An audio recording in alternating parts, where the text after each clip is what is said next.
So I was kind of expanding, I guess, on the thoughts I had yesterday about intention. And I was thinking today about how, imagination plays into our connection to the divine, and how it's kind of the connection between our mind and our soul. So imagination is kind of this area where the divine can communicate to our mind without usurping, I guess. I don't know if that's the word, but being overwhelming, because God is subtle. This is the thing I had to learn. And I expected, when I started doing meditation, you start wanting to have these experiences of, just these powerful experiences of, deities coming to you, and bright lights, and God just, telling you, what I mean, having this fantastic revelations. Okay. That's not how it works, and the reason is because of love. This godly love, whatever we want to describe God as, which we can't, because our mind can't understand it, but our heart can understand it, and our heart understands this love. But our mind has to be communicated to kind of in a much rougher way. Like it's almost like our mind doesn't grasp the finer levels, right? So when you get these impressions, these ideas, like yesterday I said, it's almost like a little tickle. This idea of, you know, might come to you, and it's kind of like a little tickle in your mind, this little idea, but it just came out of nowhere. Well, what is that? That's your soul speaking to your mind through your imagination. And as you become clearer and clearer and clearer, this connection becomes more and more subtle and more refined, to where maybe at some level, this energy, this godly energy, this godly love doesn't have to communicate images to your mind. Maybe it's something else. I don't know. And people who have near-death experiences, they talk about having this connection with this source energy, or a being of light or whatever, and they're not using words, and they're just communicating, and it's instantaneous communication. So it's like at the gross level, at the 3D level, we just can't communicate like that because our mind is programmed, right? It can't receive that kind of information because it's too subtle. The information's too subtle. We don't have the software to pick that up and translate that into a mental image, right? So this godly energy is so loving and so gentle, and so it doesn't want to overwhelm us, so it just makes everything so subtle, and it gives us these impressions and images in our mind that come as thoughts, right? Because we can understand that, and that's how we're being communicated to. And what I was talking about yesterday about intention is important, because remembering God puts you in that state of receptivity, right?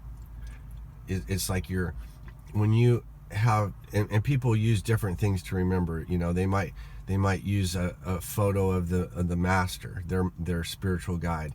They might think of Jesus. They might think of Krishna. They might think of Buddha. They might think of, they might be a deity that they think of in their mind, and that helps focus them and center them, and that makes them receptive. That's the purpose of those things, right?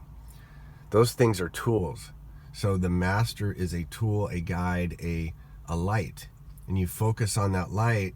It's like a lighthouse, when a ship's out on the waves, they see that lighthouse and they're like, okay, I know where the shore is.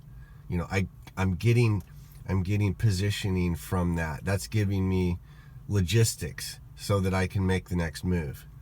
Without that light, without that guide, we're just like flopping around on the ocean. We'll just go hither, thither.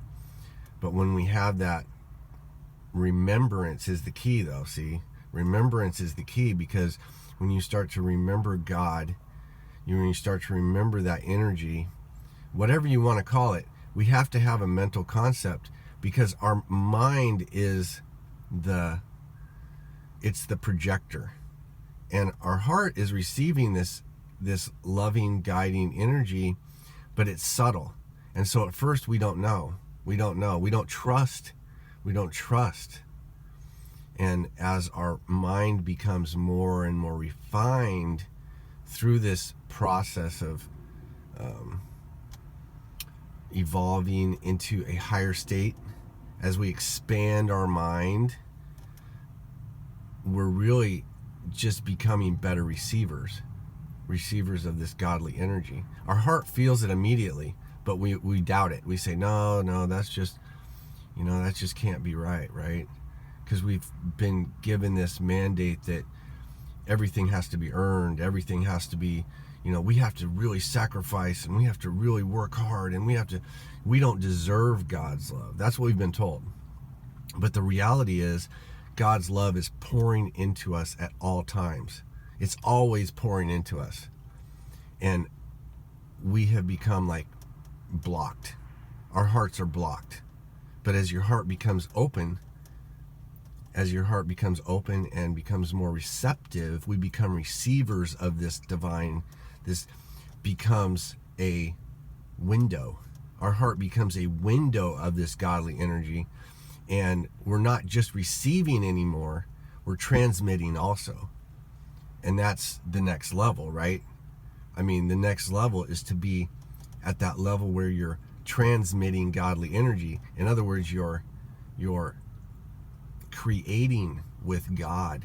You and God are connected directly, and you're making a conscious decision to create with this godly loving energy. And it's so subtle.